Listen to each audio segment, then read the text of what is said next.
All right. So once again, hey everyone, thank you so much for joining MG Residential on here today. Today's webinar is what to expect during a home inspection, and we have some very great, phenomenal presenters here on today to talk about it. Some people, some experts in the field to help you get through what to expect during a home inspection.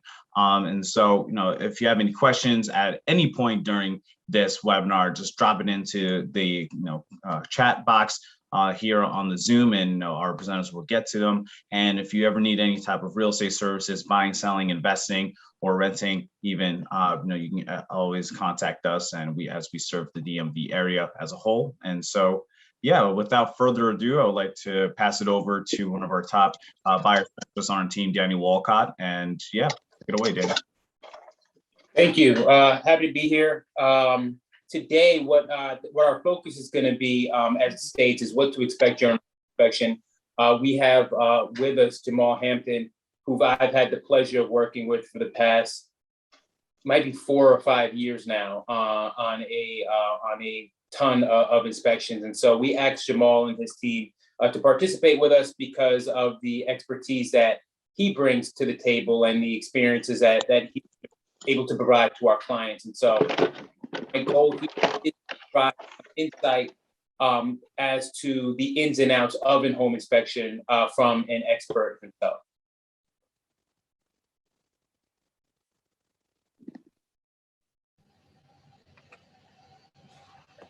Jamal, how you doing? I'm well. How you doing today, man? Doing well, doing well. So what I would like to do, if you don't mind, just take a couple minutes and introduce yourself. Tell just everybody just a little bit about yourself. Awesome. My name is Jamal Hampton. I'm the owner of Sentinel Home Inspections. We've been around for about 3 years. I've been a home inspector for about 7. Once I started as more of an environmental specialist. So I started with mold remediation. I was asbestos supervisor, indoor air quality specialist. When I became a master inspector, I also started teaching at the University of Southern Maryland. I'm a home inspection professor there. So I teach other home inspectors the trade of home inspection. Right now we have 3 people on our team, 3 other inspectors, and we're growing. Awesome. And so, as I mentioned before, Jamal and I have worked together in the past. And so, with MG Residential, as Asher had mentioned, we service the entire DMV area. We're a full service real estate company in which we work with buyers, sellers, investors. We also have a commercial arm and development arm that oversees the acquisition of commercial and development property in the DMV area. Asher, you can go to the next slide. Cool. These are some of our team members here. They consist of buyers agents, sellers agents, our operations team, and our transaction managers.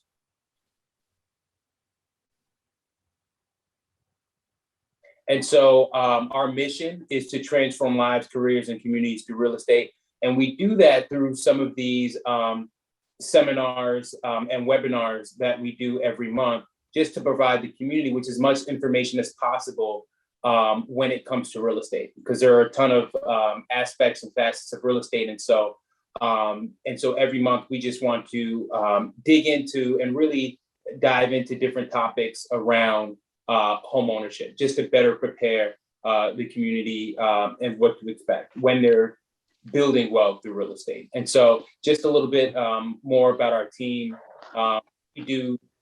We've done 3,000 transactions, over 3,000 transactions in the DC, Maryland, Virginia areas. We've been in the Brooklyn area of DC for the past 15 years. I myself joined the team 5 years ago. We, like I mentioned before, we are a full service real estate team. So I'm here to provide anybody with any real estate needs that they have. And so Jamal touched on Sentinel Inspections. I mean, before we get into it, anything else that you want to add about your team? Well, like I said, we perform mold remediation, indoor air quality tests, radon measurement, asbestos tests, We're not into the abatement of radon or asbestos yet, but we do test for both of those. With our home inspection reports, we're able to deliver our home inspections within the same day, normally within 10 to 15 minutes after the home inspection. We provide warranties with every home inspection. Um, and like I said, we're normally available within 2 to 3 days. But that's before we get into the full inspection report. That's like the back story of everything. Cool.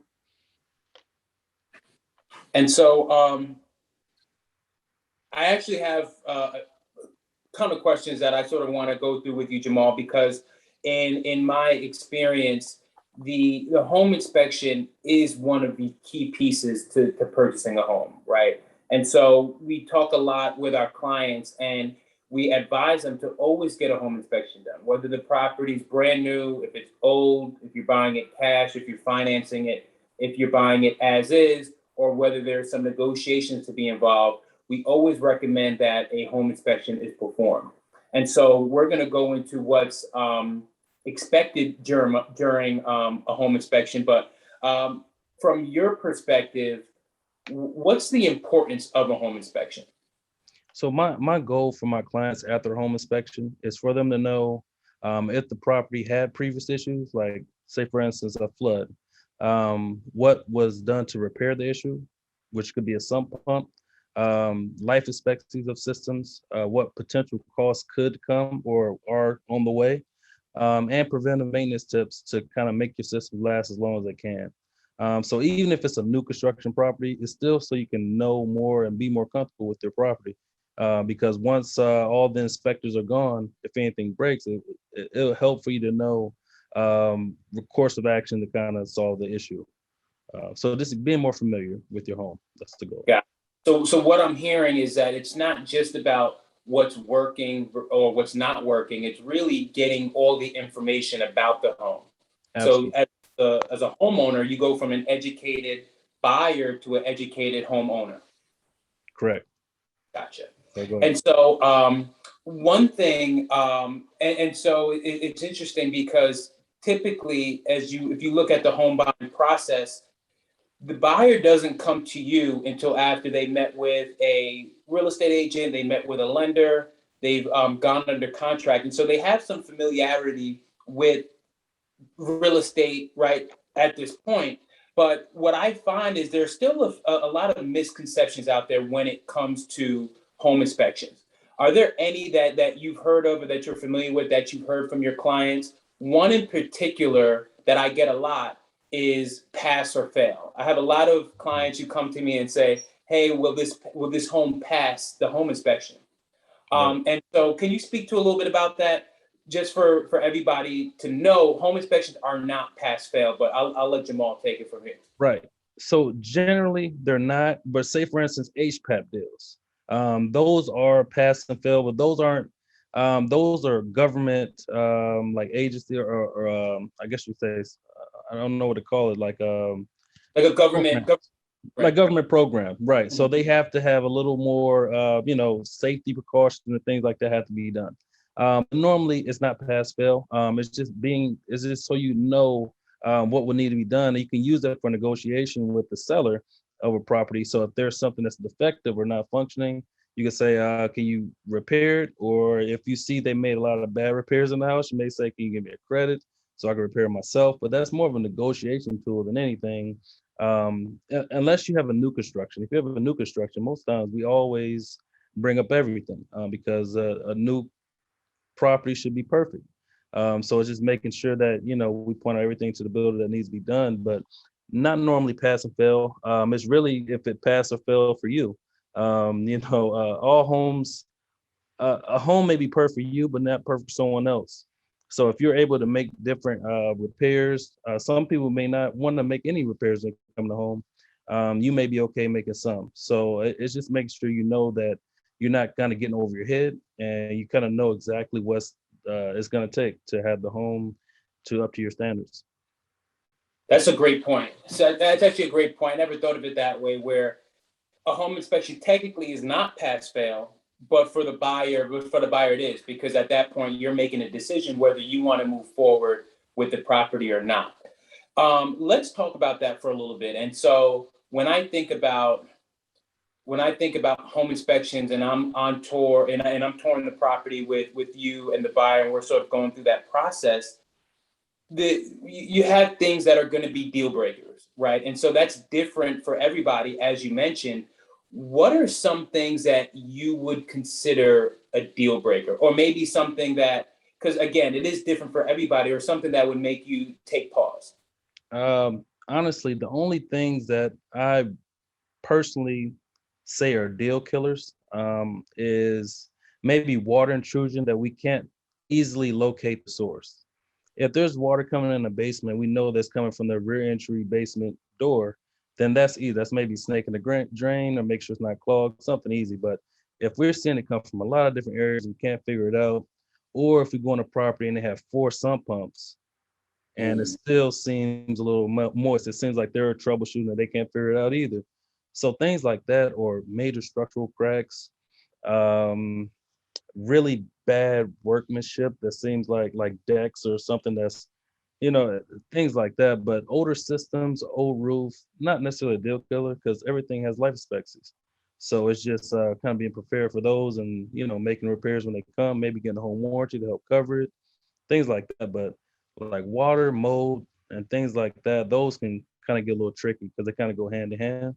If you have water problems, then more than likely you have mold problems. If you have mold problems, you can have termite problems, and it kind of keeps going from there. So that's really the main things for me. Yeah, that's great. I mean, what I think is what's interesting about it sounds like, all right, you have all these things as sort of we have listed down, and we're going to cover exactly what the home inspection covers. So you have all these things from 1 to 10, but in your experience, it really only comes down to a couple of things that you would consider an actual deal breaker. And so these are things that are not easily fixed, or maybe expensive to fix, where to the point where it's not worth not only buying the home, but then putting these thousands of dollars into fixing these potential foundation issues, or water issues. Is that right? Right.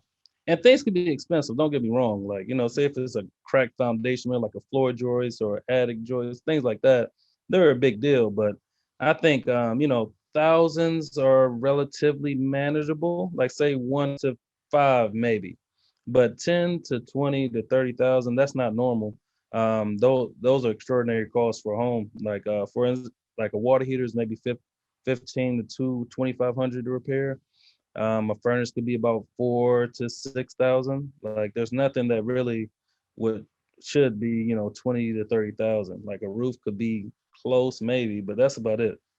There Right. shouldn't be anything else you need to do that for. Yeah. That's a great point. So take us through a home inspection. We A buyer reaches out. They say, "Hey, I'm under contract to purchase a home. I want to get my home inspection. I want to get my home inspected." What happens from there?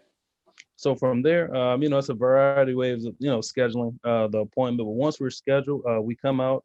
Um, Leading up to the inspection, we send a lot of information out, just kind of if you have any other questions, kind of what to be prepared for. But when we get there, we go through the full process. So we think we always talk to our client before we start.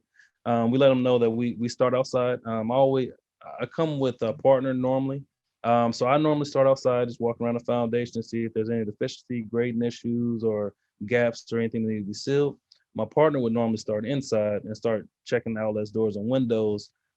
We check every outlet, door, and window in the house. We run the water for maybe 20 to 30 minutes at each plumbing fixture. At the same time, if possible, to see if there's any drop-offs in water pressure or leaks or clogs. When I come in, I look at more of the major systems like the water heater, the furnace, the electrical panel. We'll go inside the attic. And then at that point, if there's any explanation of the major systems that you would need, like where's the main shutoffs or gas shutoffs or anything like that. I would, go through it with that. But that's kind of how we start the process. And this list here that's on the screen, the slide now, that's kind of the progression that we take.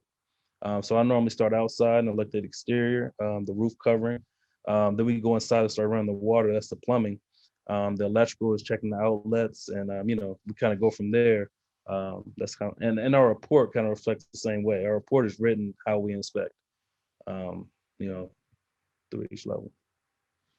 And so with the inspection, you had mentioned that the buyer is meeting you there at the property. Is that something that you recommend as opposed to them sending you out there, staying home and waiting for the report to come in? So it depends. I'd rather them be there for sure, 100%.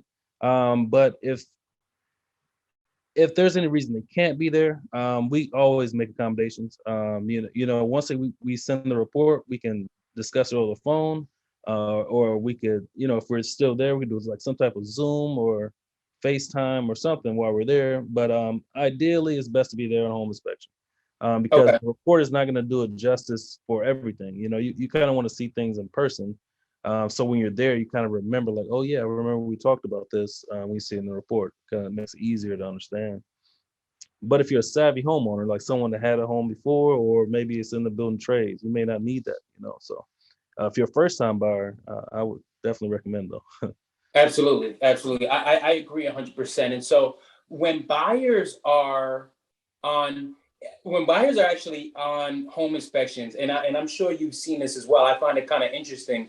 I find you have one, or you probably have like one of three type of buyers, right? You have the buyer who's gonna follow you around the entire house, ask you all these questions: how does this work? How does this work? How does this work? Then you have the opposite, where you have a buyer who sort of go through and is quiet the whole time, Yeah. not asking any questions, is just sort of maybe just taking everything in. And then you might have the buyer who's somewhere in the middle. I'm gonna let Jamal go ahead and do his thing. If something comes up, I'm gonna ask him a question about that. What are some questions that buyers should be asking you on a home inspection? Um, Well, let me rephrase. As a buyer, how do I get the most out of a home inspection? so first, once we're starting outside, I would ask, what are maintenance tips that you think I would need for this home? Okay. So, for example, if there's a lot of vegetation outside, I recommend to trim trees and shrubbery away from the foundation constantly, because you don't want the branches to block sunlight around the foundation, because you need sunlight to evaporate water. And if the water is sitting around your foundation, it can cause cracks and settlement. Or it could just be, make sure you seal all these gaps, because it's caulking. Caulking deteriorates every year and a half to 2 years. And once it deteriorates, water or insects can enter. So it's just making sure all those are sealed. But things like that, just um, things that wouldn't normally be on the report. Like I can't call, if the caulking is there, I can't say anything about, I can't say it's a defect, but you want to know, how often should I caulk? What's, I don't know, just preventive maintenance things for the most part. Like what maintenance things would you recommend? Right, right. And so I think it's important, while everybody's experience and personality is different, I do think it's important that while you have an expert in front of you, that you ask all the questions that you can, because during a home inspection, it's actually one of the only times that a buyer gets to be in the home. And so to your point, I think questions such as, how does this work, right?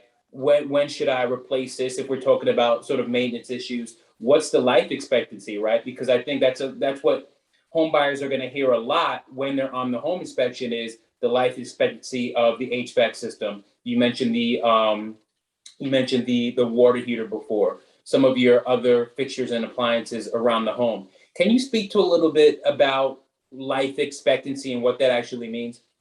So a life expectancy is a year or number, which the appliance typically lasts. So for example, like a water heater typically lasts 8 to 12 years. So it's a range of how long it typically lasts.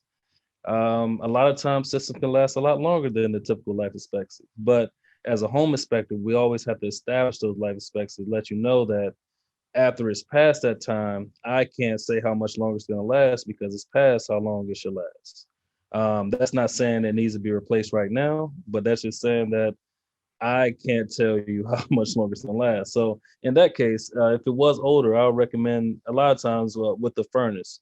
Most time, almost every home inspection, I say the furnace should be serviced unless it's been serviced before, because typically it should be serviced twice a year.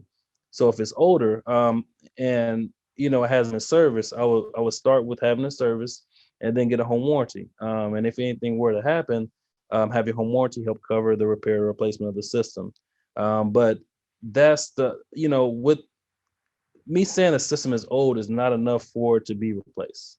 That's the main thing. And a lot of my clients sometimes are upset with that because they say if it's old, it needs to be replaced, but not if it's working perfectly fine. So that's the kind of line that we kind of draw. But that would be something that you'll want to know as a homeowner, like maybe in the next 2 to 3 years, I may have to replace this system. So let me prepare for it. So again, that's another important reason to have a home inspection. Let me pause right there. We have a question in the chat, but you dropped a lot of gems, and I want to make sure that everybody sort of caught what you were saying. A couple things is that just because a system or appliance is old, does not mean it needs to be replaced. Correct. But what it does mean is that you should be forward thinking to say, okay, hey, I'm now a homeowner. I now own everything that's under this roof. So if it's past its life expectancy, I'm not going to say it's going to die, but I at least want to have some sort of savings plan where I'm putting away money, or a contingency plan where I have a home warranty, right, which is a 1-year contract that covers your systems and appliances in your home. If they were to fail or stop working, they would send somebody out to repair it. Jamal, as you said, if they can't repair it, they will replace it. And so having a backup plan as a homeowner is key, is what I'm hearing. Is that correct? Absolutely. Yep. And so a question did come in through the chat. What does a full inspection disclosure look like in a purchase contract? I've seen what an as-is disclosure looks like, but I'm not interested in walkthrough inspections. I prefer a full, complete inspection. Great question. So, the home inspection is not actually a disclosure that you're receiving from the seller.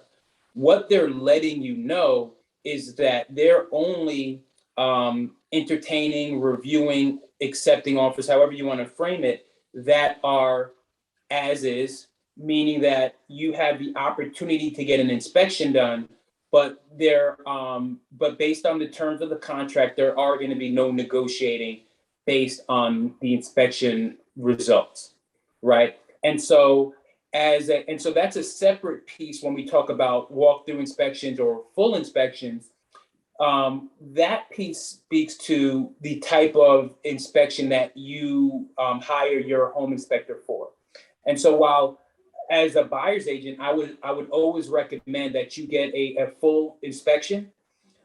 There are some companies who offer hybrids, right? Well, they'll just do a walkthrough. They won't look at certain appliances.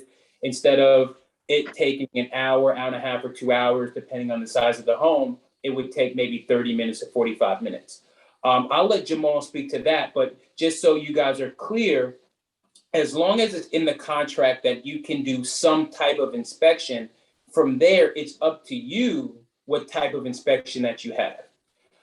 What's in the contract only says what you can use that the results of the inspection for, whether you can negotiate, whether you either move forward or decide to release from the contract, or sometimes people waive the home inspection contingency, meaning that no matter what the inspection says, you're moving forward with the property. Jamal, do you have what are some of the type of home inspections that you perform? Do you have that sort of tiered level where they have an option to do just a walkthrough versus a full inspection? Yes, but the walk and talk I would say is more for maybe an investor or the seasoned homeowner. I wouldn't recommend that for a first-time buyer, just because it's so much information that we're going over. Even if you take extensive notes, it'll be tough to really recall everything that we said. That's why we always recommend a report, but that is an option. I've seen a lot of bad situations where buyers waive the home inspection and they've done inspections after, and those inspections have been significantly worse than the other inspections I've done that maybe a renovator or someone put it on the market. most people knew that, they could waive, they would have to waive the home inspection, so they did nothing. They made no repairs, they serviced nothing. A lot of times they had like bad plumbing pipes throughout. I've seen a few bad inspections that happen after. I always recommend to do inspection before of some caliber. If you don't want to do a full before you buy, at least a walkthrough or something. But yeah, those are the main ones we do. We do re-inspection as well. If the seller makes any repairs, we'll come back out and look at the things that they repaired. But it's really just the walk and talk. We do pre-inspections for maybe a seller that would like to list the home. They want to know everything that's going on. Those are those are the main ones we do. Got it. And so what we have here a list of things that are covered in the inspection. What, if anything, is not covered, is not what's typically included in a home inspection? Everything. Maybe the last one, the fireplaces. We evaluate the fireplace, the front of it, and an interior, but normally you can't see the liner unless it's cleaned first, because as wood is burning, black soot develops around the liner of a chimney, and that black soot will have to be cleaned to see the condition of the chimney. But that's about it. I think the main the question I get from my clients sometimes is the interior, which is 8. Most of the interior wall defects are listed as cosmetic or minor damage. But they sometimes people see like minor cracks and think they're major structural. So we put those in a report, but those are normally not the big ticket items or a big deal in the report. Um, the structure is probably the most expensive, but everything else is covered. I'm actually glad that you brought that up, because that was actually a question that I had, because I get that a lot when we're first like viewing properties. You have cracks on the exterior, you have cracks on the interior, and then you have cracks on the floor if you have a basement or something like that. Do you have any pro tips or advice for buyers how they can sort of quickly look at or maybe just evaluate certain cracks in the home and know, all right, this may be concerning or this is just normal cosmetic? Uh, Normally the size, if it's wider than a quarter inch or like wider than your phone, like your cell phone, that would be a major crack. Okay. If it's like a hairline, or if it's not completely split the concrete, those are normally not a big deal. We recommend, especially if they're on the foundation outside, we recommend they all be sealed always, but they're not major concern unless they're wider than a quarter inch. And if they are, then they normally you have to seal it from the inside out, like inject the concrete inside the foundation wall, because it would just reopen if you seal the outside of it. But that's really the major thing. But if you see a lot of cracks like around your doors and windows and they transfer inside, and you're seeing a lot of shifting, you see it, horizontal cracks are the worst cracks. That's called lateral displacement. That's when the soil is kind of pushing the wall in. But though that's the main side. Got it. So the vertical cracks could be just from the home settling over time. Horizontal cracks may be something that's more concerning that they may want to have somebody take a closer look at. Yeah, so the vertical cracks are differential settlement. So the house is sitting on a foundational slab like this, and when one side of the soil is softer than the other, the house is going to sink harder on one side than the other, and that's what causes the vertical crack. Horizontal cracks are similar to like a water bottle. If a water bottle freezes, it expands. So if the soil around the house freezes, it expands, and that's what puts the pressure up against the foundation and causes a horizontal crack. But yeah, those are the biggest ones. Okay. Okay. And so as I mentioned before, when someone's purchasing a home, they're probably only in it maybe 3 times max, 4 times if they're lucky. The second time is usually the home inspection.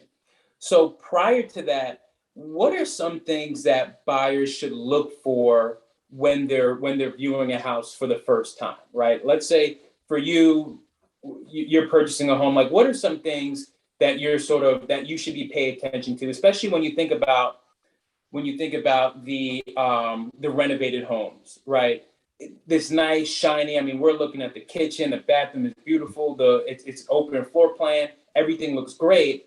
And then you go to the home inspection and then now, Jamal, you got to be the bearer of bad news. I mean, I'm sure you've seen that. I've seen it. So as a buyer, what are some things that we should be looking for when we first view a home?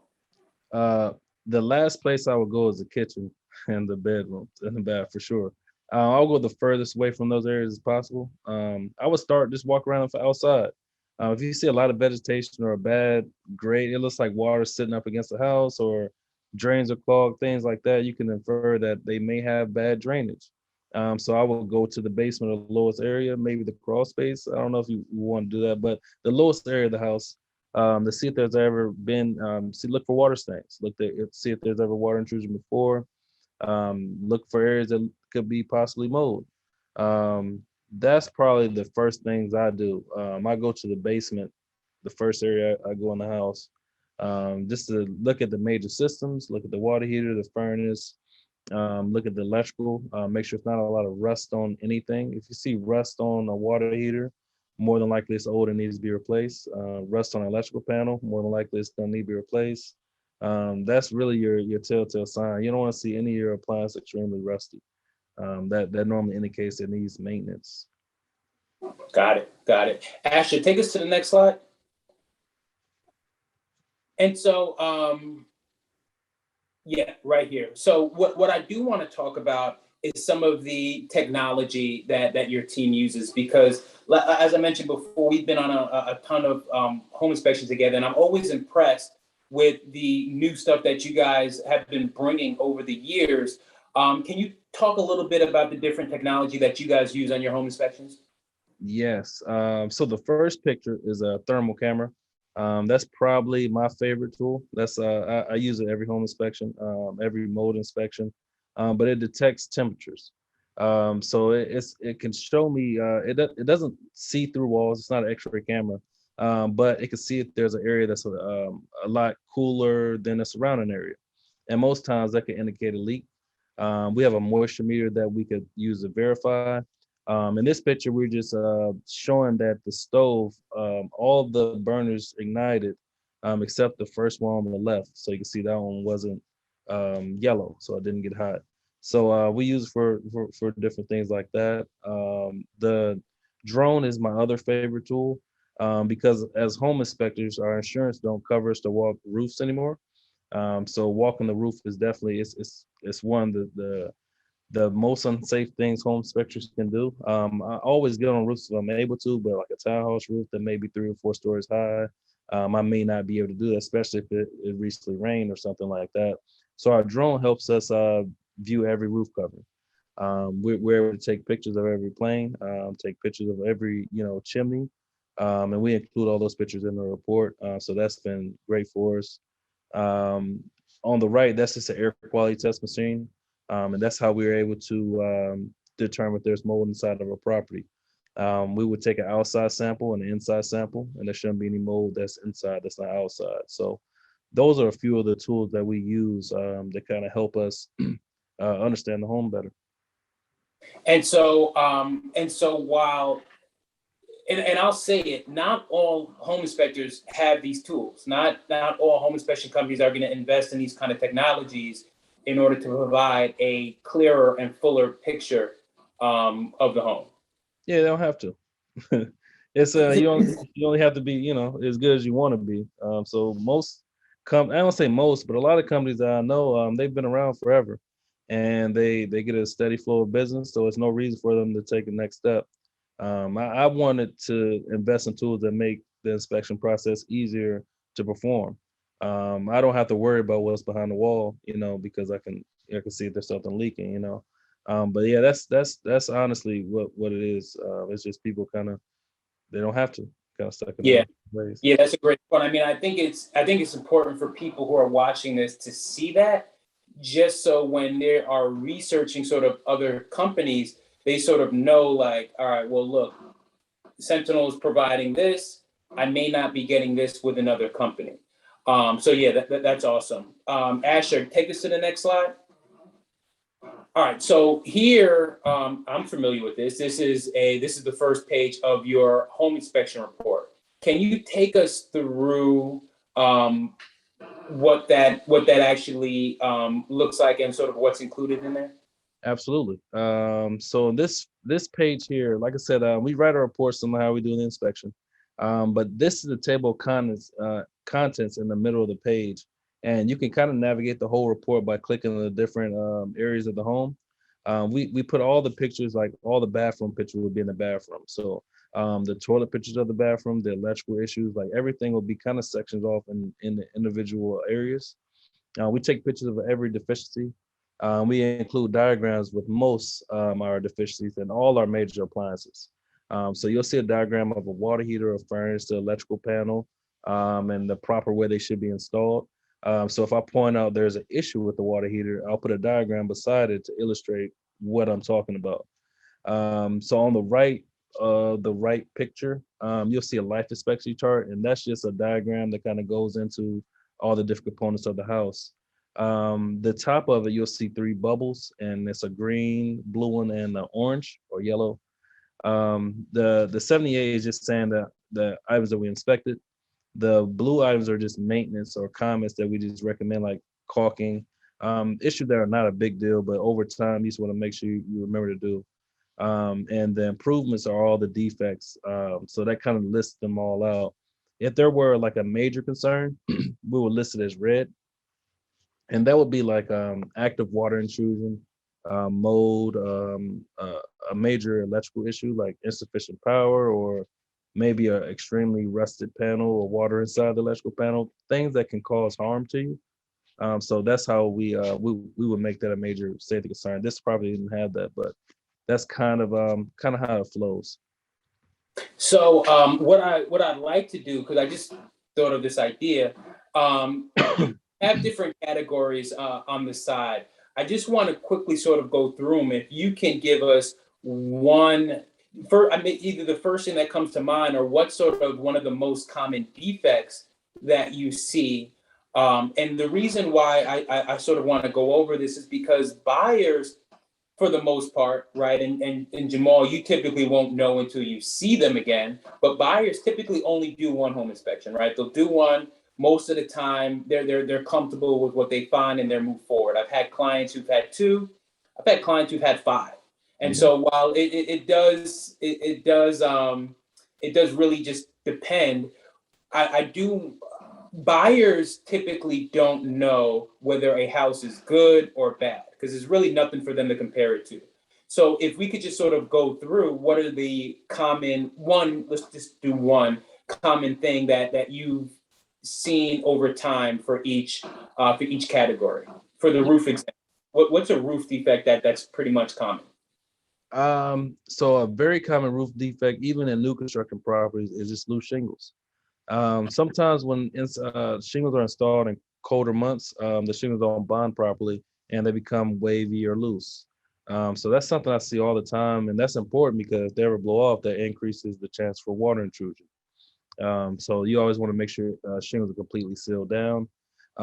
With the exterior, that's a large category, but we have like a vegetation section, and it's really just it's a lot of trees and shrubbery or just bad maintenance outside, or the siding is damaged or holes or gaps in the structure. So really with your house, if you ever have mice or insects or anything like that, they have to have an entry point. And most times it's like just an opening that or a gap that's need to be sealed on the outside. So that's probably my most common thing is a gap outside with the exterior section. Basements, maybe if they have a sump pump, missing a battery backup, small minor shrinkage cracks in the foundational wall, especially in newer properties. I see small cracks all the time. And they're not a big deal, but they need to, they should be sealed. But I see those commonly. With the AC or the cooling section, sometimes the AC is not cooling well at all. Normally, the area furthest away from the AC is going to notice a drop off in the cooling pressure and temperature. So that's something that we always measure. So say if the furnace or AC system's in the basement, we'll go to the top level or the top level bedroom, the furthest from the system, and see if there's a good pressure slip or not. The electrical, the main thing I find for older DC homes especially, and Baltimore too, is insufficient power. So I see a lot of renovators, they'll increase, they'll change the the dryer from gas to electric, and they'll add dishwashers, electric stove, and a lot of other appliances, and they'll have the original electrical service from when the house was built, and that's improper because when the house was built, most things were gas, so it didn't rely on electricity as much. But when you take gas away, you rely on electricity. You have to increase the power coming in so the house can handle the load, and that will make it safe. Plumbing. I find a lot of with older homes, again, I find sometimes copper pipes that have pinhole leaks. So you'll see little green stains on the line, and sometimes it's kind of small drips. I see that a lot with in reference to plumbing. The heating, service in the furnace, and HVAC system. I put that in every home inspection. We say service. In the attic, we make an attic video with every home inspection, but insufficient insulation or improperly installed insulation. I see a lot of times if you have insulation that's not blown in, but it's like the roll kind, you'll see sometimes they'll have a paper side and a fluffy side. And the paper side should always be towards the heated space. So if you're in the attic, you shouldn't see the paper side, you see the fluff. That's sometimes I see it's installed upside down. Bathrooms, loose toilets, loose shower arms, stuff like that.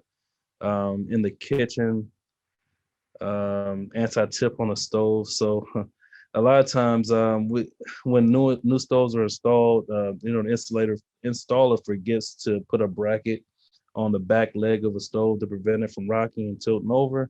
So we call that all the time. The interior, like I said, drywall cracks or maybe carpet that's stained and dirty.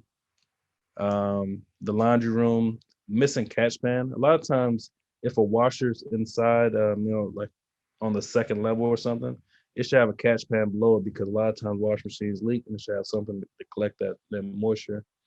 In the garage. So throughout the house, the drywall is cosmetic. It's not a big deal. But in the garage, it is. It is a big deal. It's like a firewall. So there shouldn't be any holes or dings in the drywall because if a fire were to start in the garage, it'll be able to travel throughout if it had a hole. So just make sure all those gaps are sealed. The photo eyes on the garage door opener, sometimes they're too high, things like that. But yeah, that's it. Cool. Appreciate that. Ashley, take us to the next slide. Cool. Do we have any other questions? Let me see if I missed any questions from the audience. Don't think so. I do have, hold on, we got something. Would you recommend CPVC instead of copper? Yeah, it doesn't. Either is fine. Both are, both are still fine. CPVC is a lot easier to work with. So say if you had a leak or something, it'll be easier to repair plastic rather than copper. But copper lasts a while and it's great. But either is fine.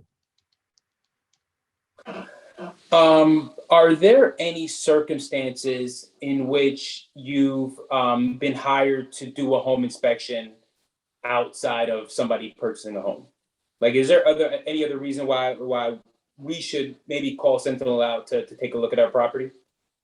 So if you have a new construction property, I do a lot of 11-month inspections. So right before the builder comes back out to or stops doing repairs, you want to just make sure everything is good.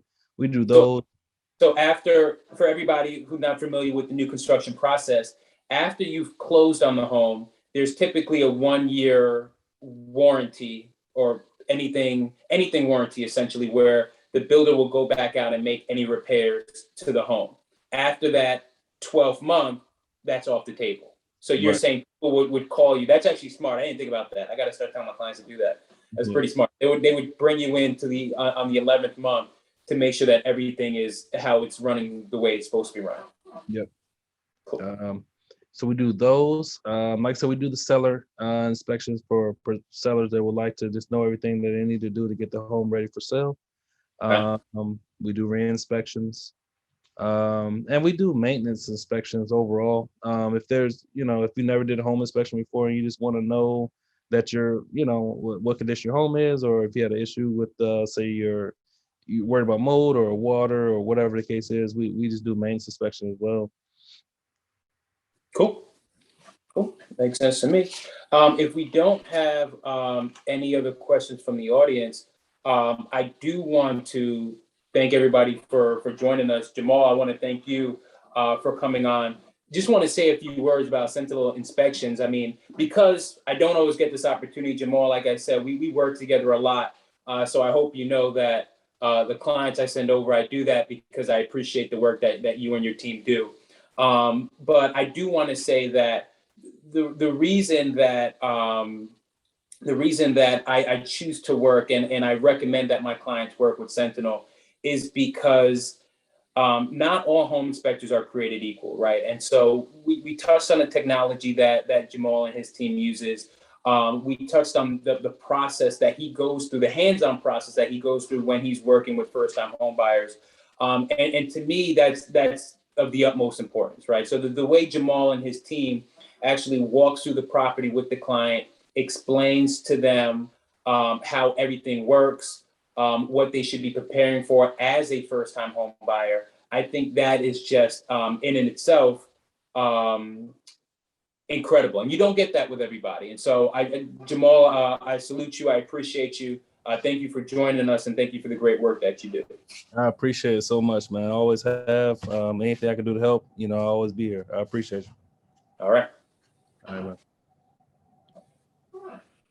Thank you, everybody.